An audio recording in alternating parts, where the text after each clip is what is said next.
afternoon. Good afternoon. May it please the court, my name is Josh Hogan. I represent the appellant, Rebecca Prince.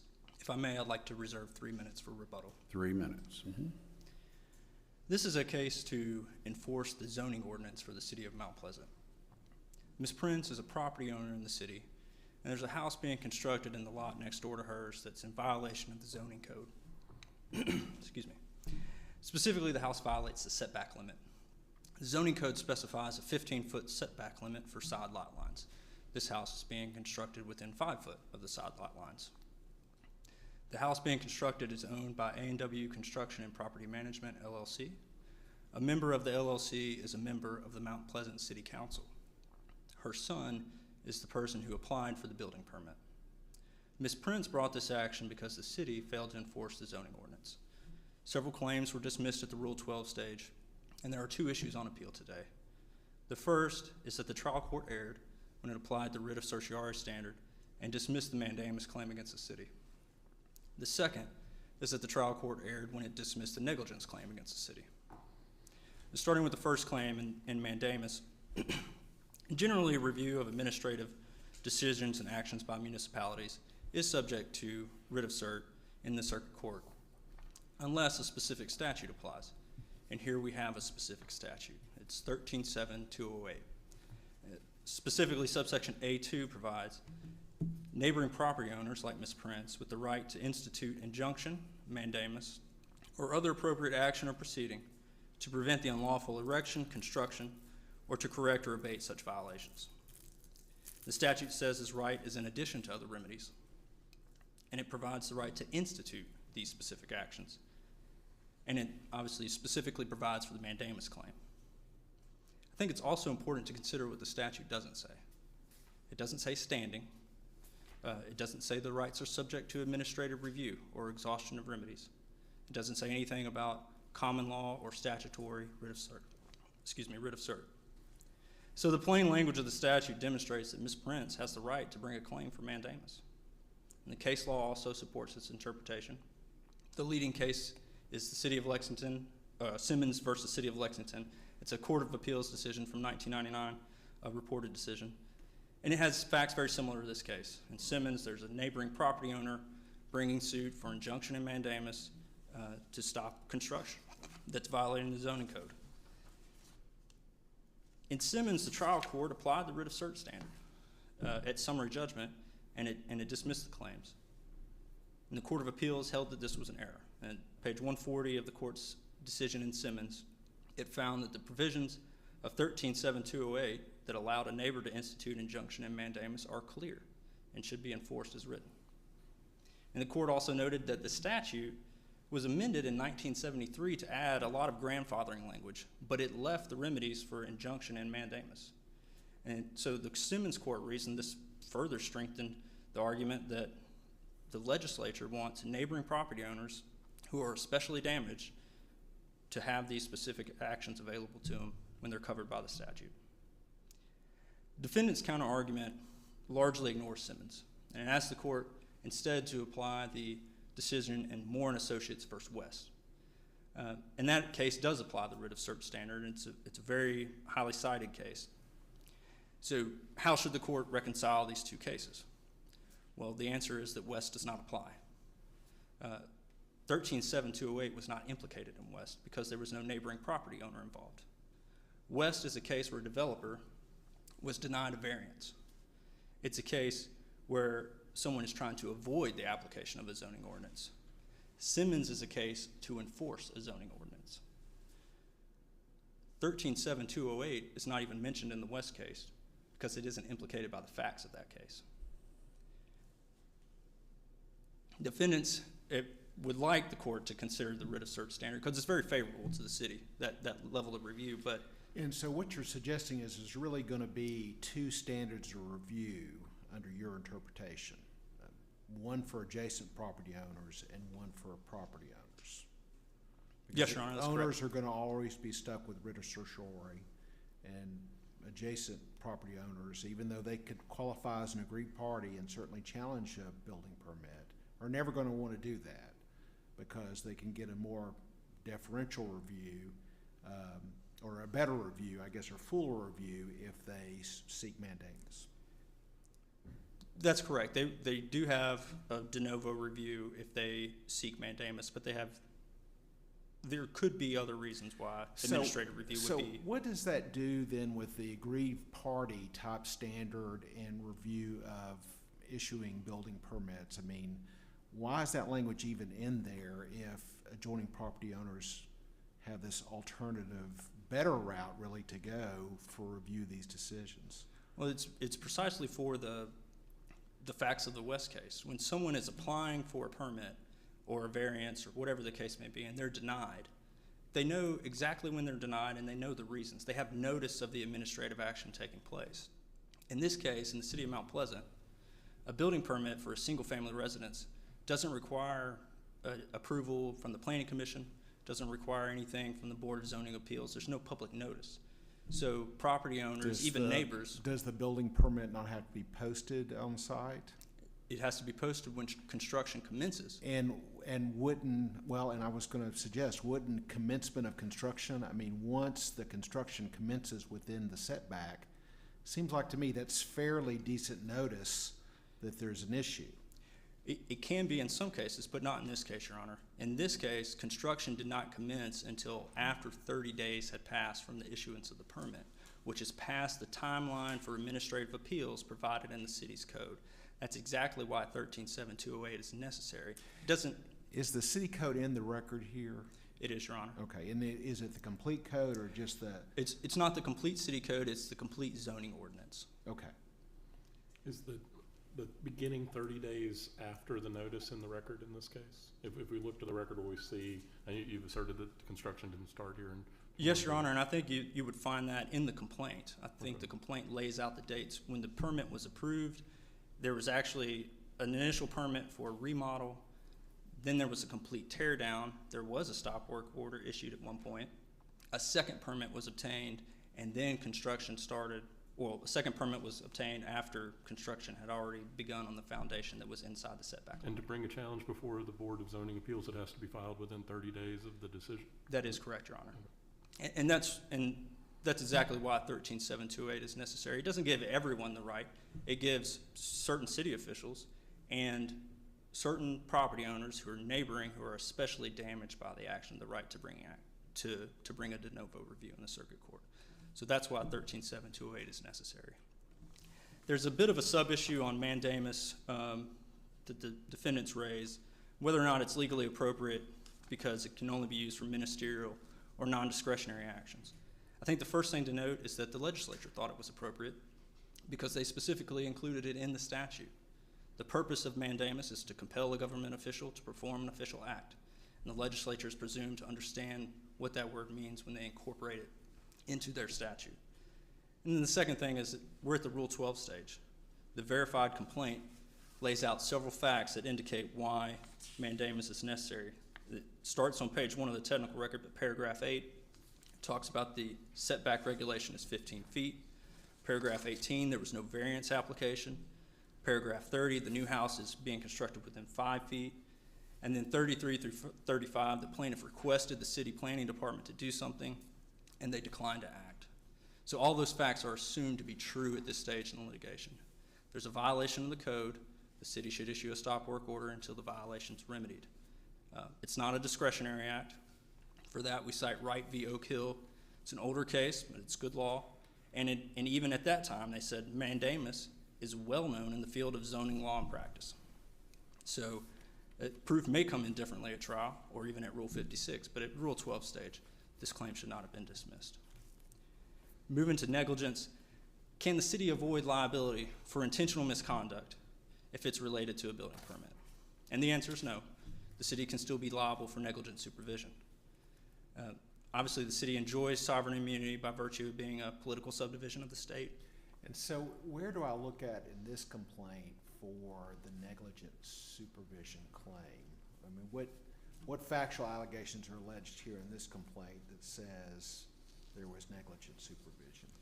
It's paragraph 36 of the complaint. It's on page 5 of the technical record.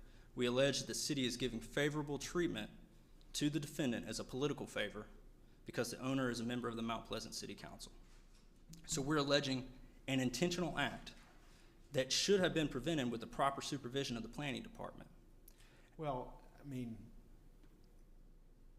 but how do you know, I mean, based on that, what you just read to me, how do I know that you didn't have some,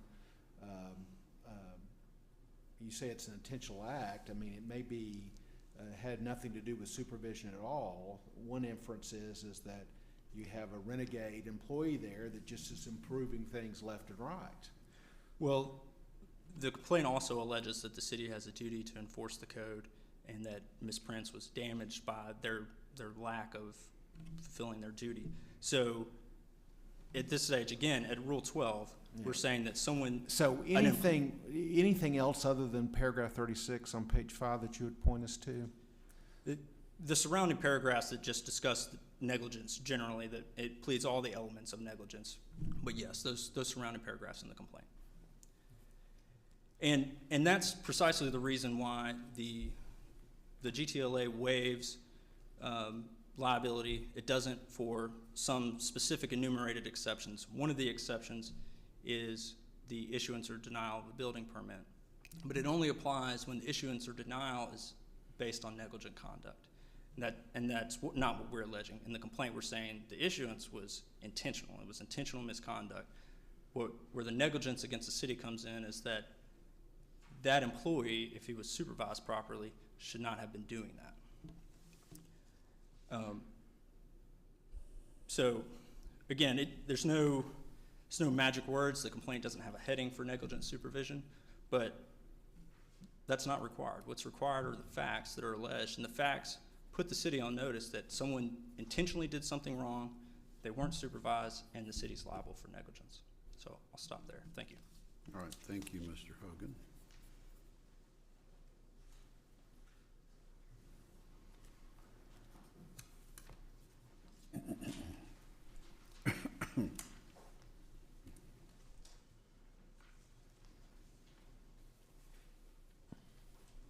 Good afternoon, and I understand we have two appellees. Have you agreed to share your time? Good afternoon. Yes, Your Honor, that's correct. We plan for the city, who I represent, to have 12 minutes, and Mr. Peden with A&W to have the remaining 3. Very good. We'll set the clock for 12, and the floor is yours.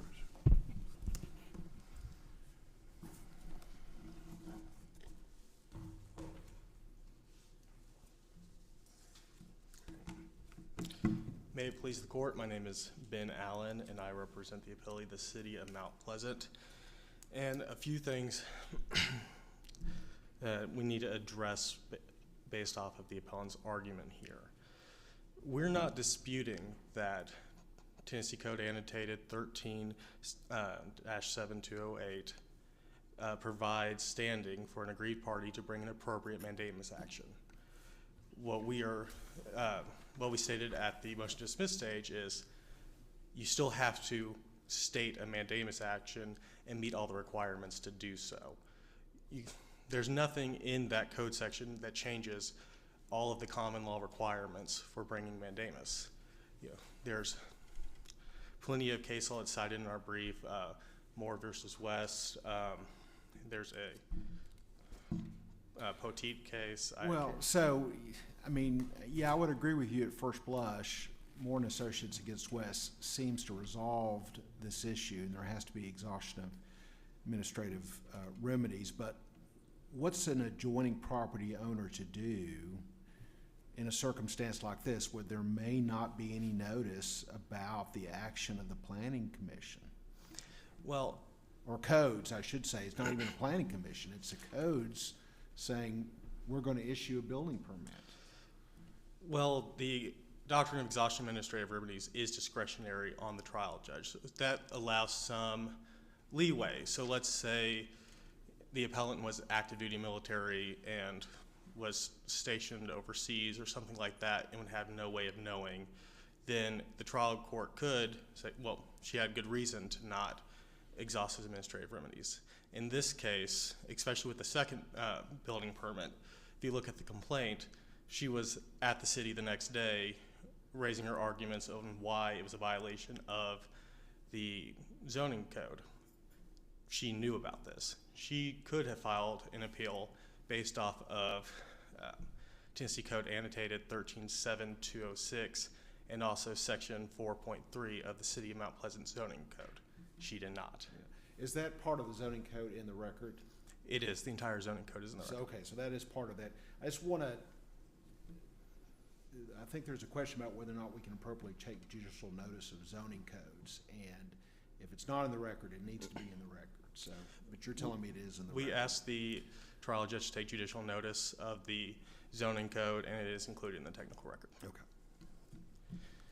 And And is there anything in the zoning code, you know, I know that in some municipalities, they give a notice provision that to deal with a circumstance where there is a issuance of a building permit and there's a delay in construction, so there's no way of knowing that there's going to be a problem with setback or any other zoning issue, where it says 30 days plus, if you don't have notice, you get a reasonable opportunity to object, or is it just a straight 30 days?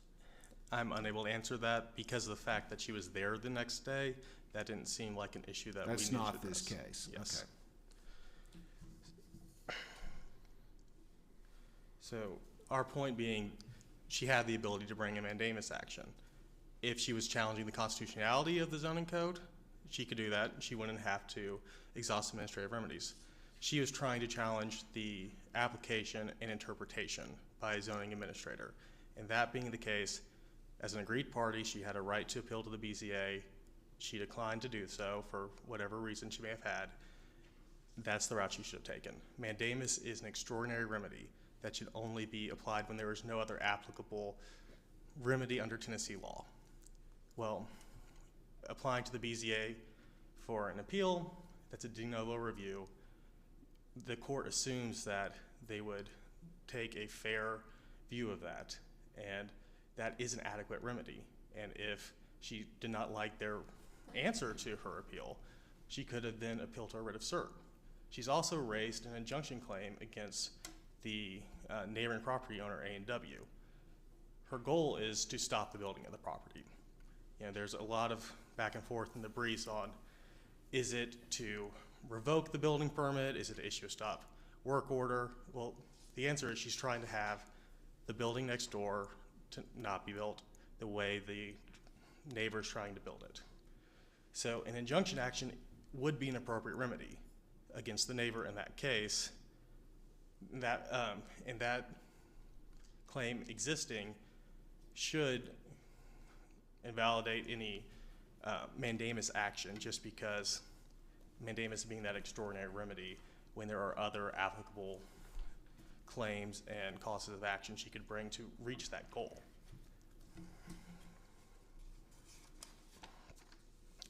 And moving on to the negligence claim. A question before you get to the negligence claim on the, make the argument that, or the argument's made in this case, that not ministerial, that essentially not ministerial task. I am wondering, looking at 137208, and this does allow for a mandamus action. What would be a what would be a ministerial zoning enforcement action that you could bring under 137208? So an example in some of the case law would be to say that zoning ordinance was not passed correctly, or it does not constitutionally, as applied, would be some sort of maybe taking under the Fifth Amendment, or there'd be something there where you're challenging the actual validity of the ordinance. And if that's the case, you can bring mandamus without exhausting administrative remedies. There is a distinction there on whether or not you are challenging the interpretation and application versus the actual code itself. And with the negligence claim, you know, our argument is fairly simple. You know, the status quo in Tennessee is sovereign immunity. The city has it, and the GTLA removes that immunity in certain circumstances. It explicitly retains immunity for the issuance of a building permit or the non-issuance. And, you know, there's a little bit of back and forth, like, well, the negligence action we're claiming is enforcement of the zoning ordinance. Well, what you're claiming is the harm was the issuance of a building code that you believe was against the zoning ordinance. It all comes back down to that building permit. So our position is you can't just zoom out and say, well, we're looking at overall holistic enforcement of the zoning ordinance when your harm is arising from the issuing of a building permit. And the GTLA is a derogation of the common law. It is to be strictly construed in the favor of the sovereign. So that being the case, it's the city's position that we are clearly immune from any action about the issuing of this building permit. And then, the city will respectfully disagree with the appellant about the adequate pleading of the negligent supervision claim. When you look at what they actually included in the complaint, they essentially just listed the elements of negligence and saying the city had a duty to enforce the zoning code. The city breached it, which caused their damages. They don't say anything about the city having a duty to supervise its employees. There's nothing in there. The first time we became aware of that potentially being a claim was in response to our motion to dismiss. And even if that were the case, plaintiffs rely on Limbaugh versus Coffee County or Coffee Medical Center, which is the case where it was held the governmental entity can be held liable for negligent supervision of an employee for an intentional tort that's not included in the intentional tort exception. In that case, I believe it was assault and battery. So because that wasn't something that immunity was explicitly kept for, in that circumstance, the negligent supervision claim could go against the governmental entity. In a case where the sovereign or the governmental entity keeps immunity explicitly under the GTLA, to allow a negligent supervision claim really frustrates the purpose of the GTLA, because it's hard to think of a circumstance where you look at something that is explicitly listed as an exception to the waiver of immunity and not say, well, okay, we can't bring that claim, but we can bring a negligent supervision claim because they wouldn't have done that negligent thing if someone was watching over their shoulders. It really defeats the purpose of all of those exceptions if you do that.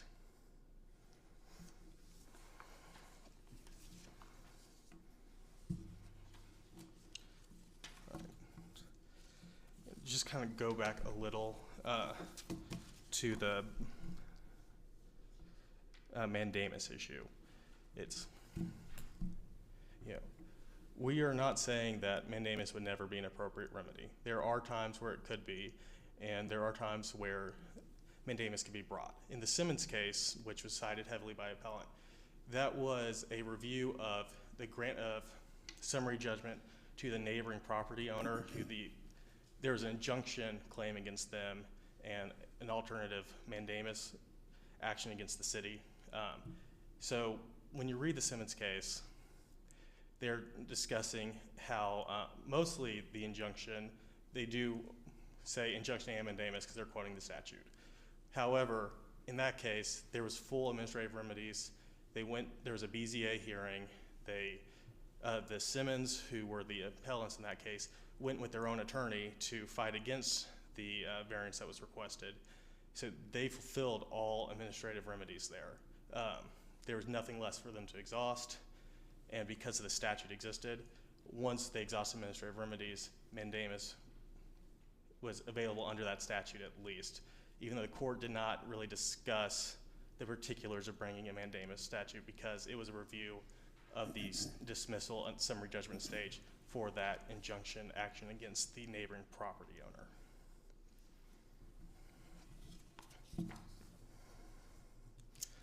And I would just, ask the court to consider the fact that she knew about this the next day. She went and spoke to the building administrator. She was clearly, from the complaint itself, very aware of the zoning ordinance and what it included. So it's not like she was without notice and had no ability to know of the process for appealing. And with that, I am out of time. We just request that you uphold the trial court's decision in this dismissal. Thank you. Thank you very much.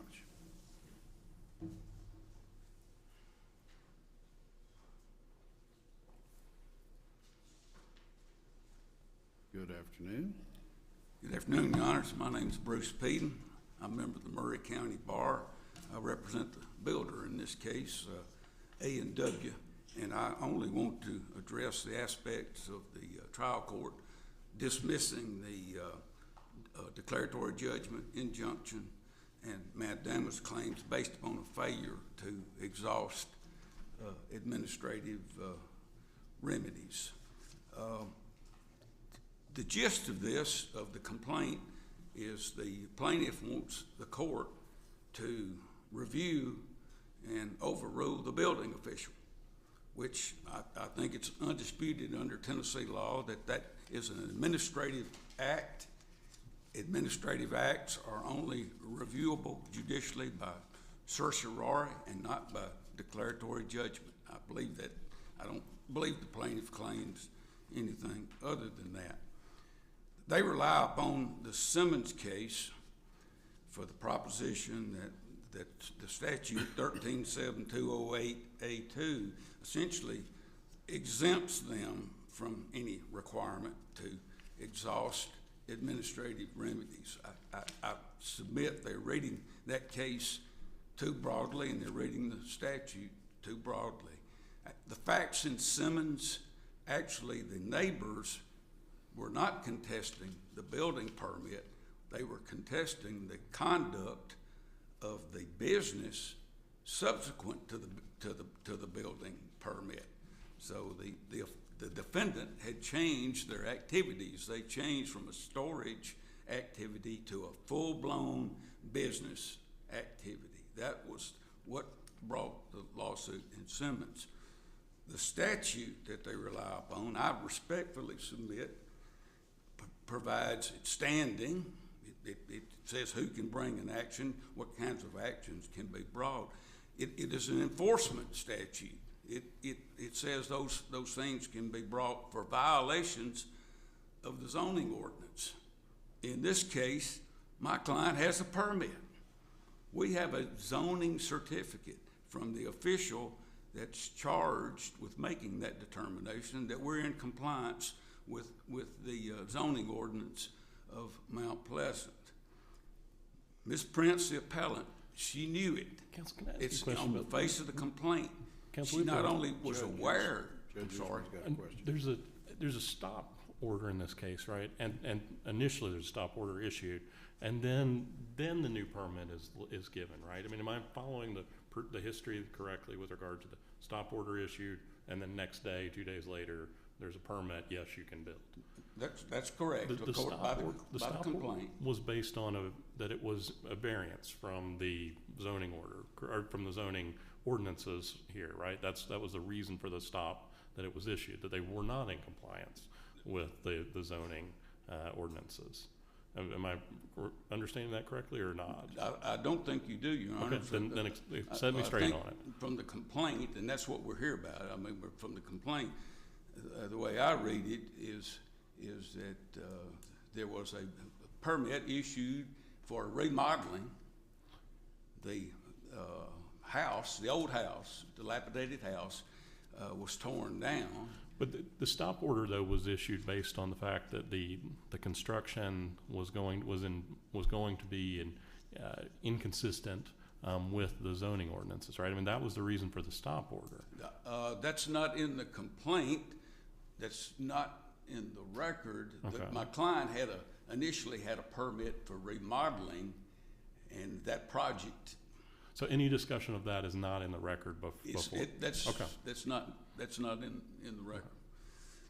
So I submit the statute is an enforcement statute. The statute doesn't dispense with any defenses. Failure to exhaust is an affirmative defense. I believe it was pled. I don't believe that was an issue in Simmons. I think the court noted in passing that it may have been argued by the defendants, but the court did not address that. I submit that there's no good reason, all right, for a neighbor that has actual notice of activity to have a different standard of review than the property owner that's engaged in the activity. She knew about the permit. She knew the permit had been reissued. She took issue with that, with the building official and with the city manager, to the extent that the Mount Pleasant city attorney got involved. And she was provided an email from the Mount Pleasant city attorney. I have cited Shores v. Johnson. It's an Iowa Supreme Court case. I understand it's not binding at all, but I note that for the court and would ask the court to consider the reasoning and the policy considerations as stated in that court.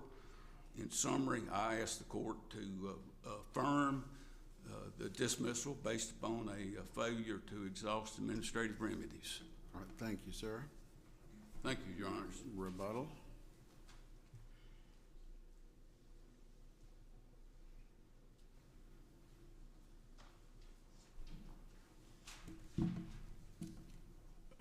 So there was a question.